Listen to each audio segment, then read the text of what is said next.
সোনালী মুরগির সময় সময় খাবার দেওয়া লাগে, নয়তো এরা আর যদি আমরা বেশি করে খাবার দিয়ে রাখি তাহলে মনে করেন যে খাবার খাবে না, খাবারগুলো নষ্ট হয়ে যায়। আর যে খাবার নষ্ট হয়ে যায় বা খাবার একটা গন্ধ থাকে, এই গন্ধটার জন্য মুরগিগুলো খাবারটা খায় বা একটা নির্দিষ্ট সময় সময় খাবারটা দেওয়া লাগে। খাবারটা ওরা খাইতে পছন্দ করে, আর নয়তো মুরগি বসে থাকবে, খাবার খাবে না, আরও কত কি সমস্যা।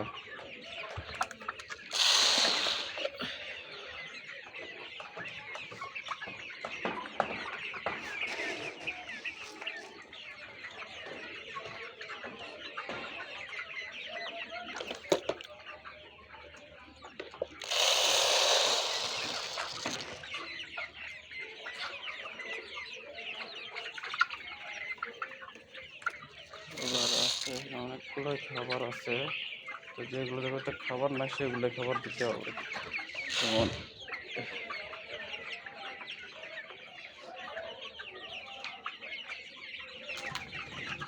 এই দেখেন মুরগির কী অবস্থা, খাবারের জন্য পাগল হয়ে গেছে।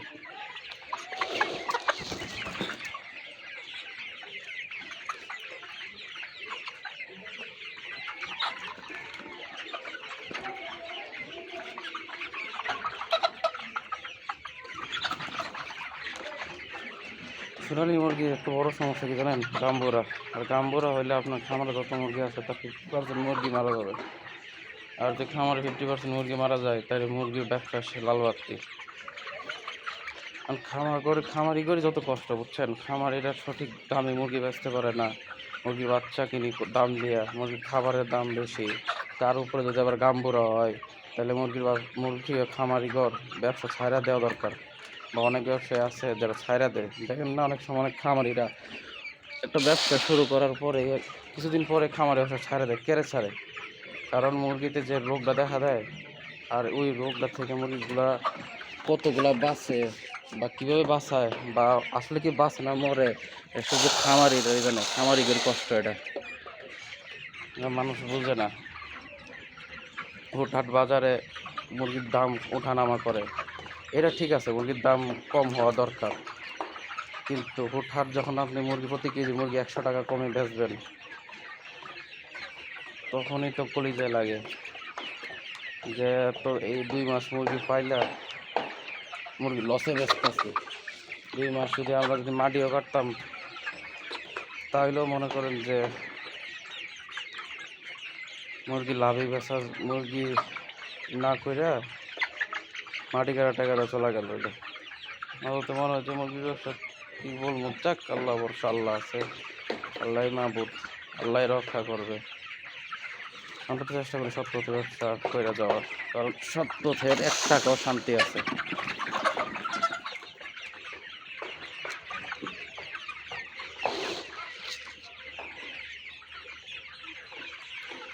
যাক, আপনারা যারা যারা মুরগি ব্যবসা করবেন উদ্যোক্তা, তারা একটু সাবধানে ব্যবসা শুরু করবেন। সব কিছু যায় না শুনে মাঠে নামবেন, কারণ যায় না শুনে মাঠে না নামলে ক্রিকেট বল দেখেন না, বলও পারেন না, ব্যাটও পারেন না, মাঠে নামছেন ব্যাট নিয়ে, প্রথম বলে আউট হয়ে যাবেন। মুরগির ব্যবসা এরকম, কিছু জানেন না, শুনেন না বা না যায় না ব্যবসা নামবেন, ওই প্রথম চালানে আপনি আউট হয়ে যাবেন, ব্যবসা থেকে শেষ হয়ে যাবেন, তখন আপনার লাল বাতি ছাড়া কোনো উপায় নেই।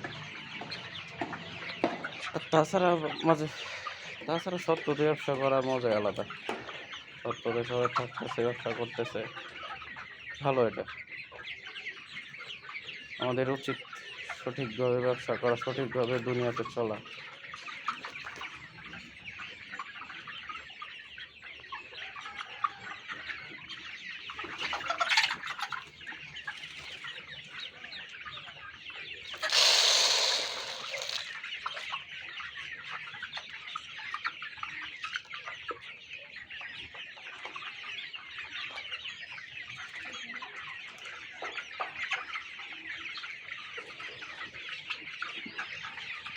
কিছু মুরগি খাবারের জন্য পাগল হয়ে গেছে।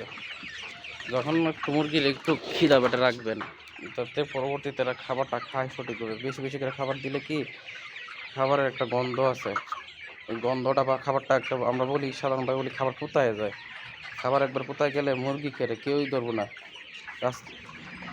খাবার কোথায় গেলে কেউ খাইতে চায় না, সেই ক্ষেত্রে মুরগিরও সেম। খাবারটা আপনি ভালোভাবে দেওয়ার চেষ্টা করবেন, সময় সময় 3 বেলা এসে দেবেন, সকালে, দুপুরে আর রাত্রেবেলা দিলেই না, আর লাগে না। কিরে তোকে তো এখানে খাবার দিছি, যা যা তোরা সর সর, এখানে জ্বালাইস না, এখানে জ্বালাইতেছে, তোর খাবার দিছি এখানে যা।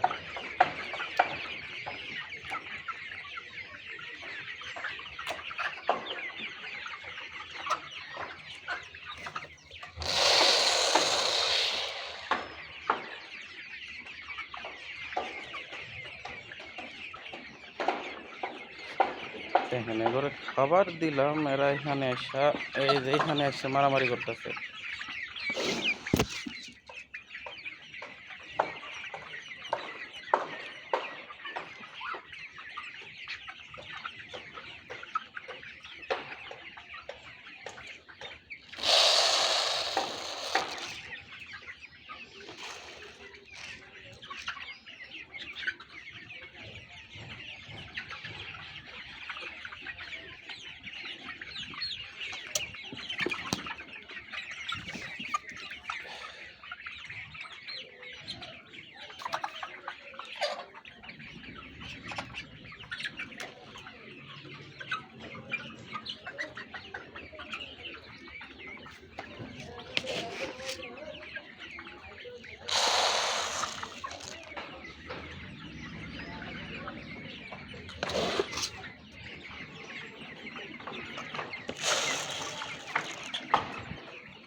সবসময় চেষ্টা করবো সে মুরগি যাতে ঘাম পড়া রোগটা না হয়।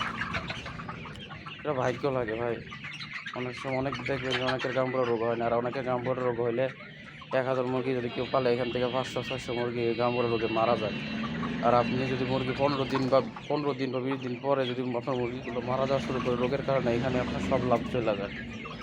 দেখ, লাভ লোকসান সবই আল্লাহর হাতে, আমরা খালি চেষ্টা করে যেতে পারি।